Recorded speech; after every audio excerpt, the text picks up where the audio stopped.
Welcome to the weather. As always, the weekly weather segment is brought to you by OTB, Oregon Tech Broadcasting. We're going to pull up Swacket so we get an idea of what we should put on today for the weather out there. Ah yes, the jacket. Formidable option against cool and potentially rainy weather. If we bring up the daily graph to get a pretty detailed look at what we're going to be experiencing today in terms of weather, we can see that precisely at 12 p.m., which is noon, we're going to have potentially some rain. So set your clocks, alarms, whatever, because at noon we are going to have quite a chance of rain. As you can see, temperatures escalate considerably until they reach a high at 63 at around 2 p.m., which is, for May, pretty weak. And we're going to have a pretty bad morning. So temperatures in the 50s for the morning. Once again, for May temperatures, it's pretty uninspiring. If we move on to the national weather graph, though, we can see that we have some coastal cooling happening both in the West Coast, on the West Coast, and the East Coast. So a lot of people are in similar predicaments at the moment. However, something that is pretty promising, if you look over here in the Montana-Wyoming region, temperatures in the 80s, that's nice. Also, Miami, of course, experiencing temperatures in the high 80s, around 87. They're having a really great time in the sun. Yeah. Well, the promising temperatures in Montana, Wyoming, they won't really affect us this much this upcoming week. If we take a look at the 5-day, it's going to be pretty cloudy today with a chance of rain.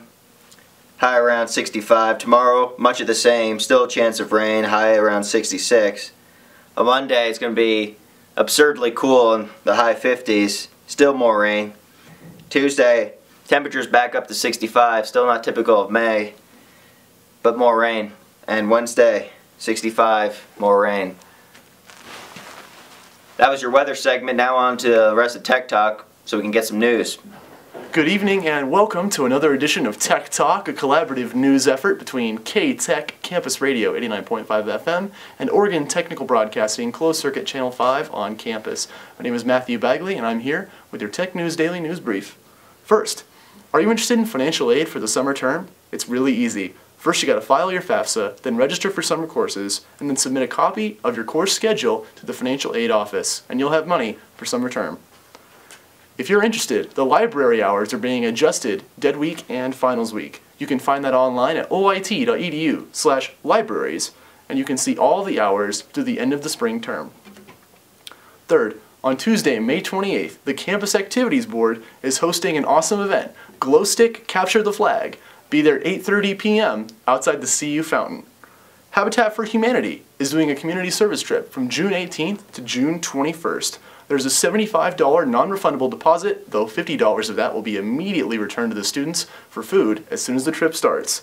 If you're interested, please contact Joanna Hample by May 31st. The REE Club is doing a highway cleanup and barbecue event.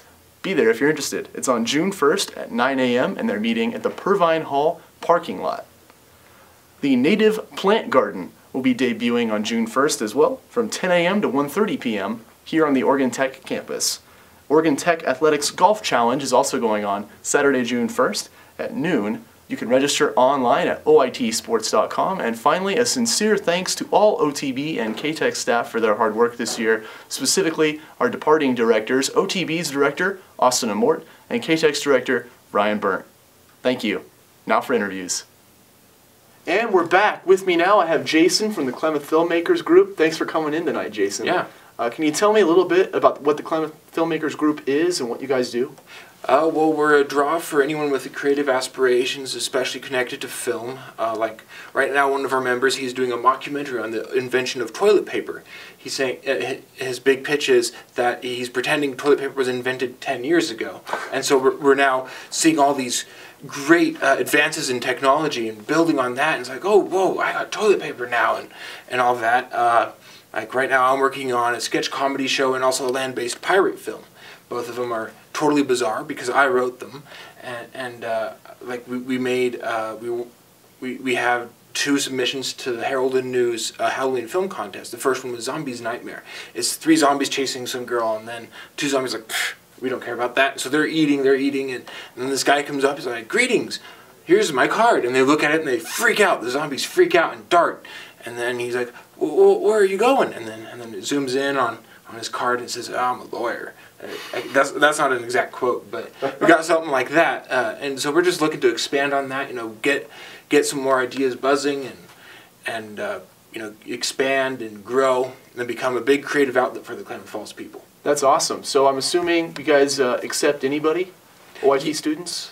We accept anyone, OIT student. We have a Mazama student who's a member. We have someone who works at the Ragland that's a member, including me. We have some people who just have an interest in film that work at like Fred Meyer as a stopgap between now and their big career aspirations. Mm-hmm. That's awesome. Mm-hmm. How often do you guys meet? When and where? We meet once a month. Our next meeting is June 17th at the Community Meeting Room. It's on 4th and Pine. It's 133 North 4th Street. We meet at 7 p.m. Then we meet again in July on the 22nd. Then our next meeting is August 19th. And then on the 26th, after that meeting, we have our film festival, which I'll get to later. Okay. And then our September meeting is the 23rd. So if you're around over the summer and you have an interest in film, we'd love to have you. Yeah, can you tell me a little bit about the film festival? It's our first film festival. It'll be at the Ragland, August 26th at 7 p.m. It's free admission, and we expect to have about an hour and a half to hour 45 minutes worth of material. Within the group, we have about, I want to say like 5 or 6 projects going at the moment that can fit within the 25-minute time limit. Uh-huh. And we get to be done by August 1st, which is the submission deadline, and we want a DVD sent to our P.O. box. It's 1151 Klamath Falls 97601, so you can send it to there. We can find more details on all your submission guidelines on klamathfilm.org, or you can email us at info@klamathfilm.org, and you can get some more information on the film festival, which we're trying to push. That's our big goal, is to have a film festival every year. Uh-huh. So we can have not just people within the group making films and showing it to people within the group, but we have people in Klamath, Lake, Siskiyou, and Modoc counties all submitting something to the to us to show at the Ragland, which is I think it's a great outlet for the budding filmmakers in the surrounding area, because then they say, hey, I just upload stuff to YouTube, I get 200 views. Well, you want to have you want to have a lot of views. You want to have a couple thousand. You want to have loads of people watching your stuff, and the Ragland seats 800, so we can get a bunch of people in there to sit down and watch your film, your 10-minute film, and then you can grow from there. And we hope to grow from there, instead of just having a 1-day, 2-hour event, have like a 5-day, 3-hour event every day. That's what we're aiming towards. And we can have feature-length film in our film festival, and also like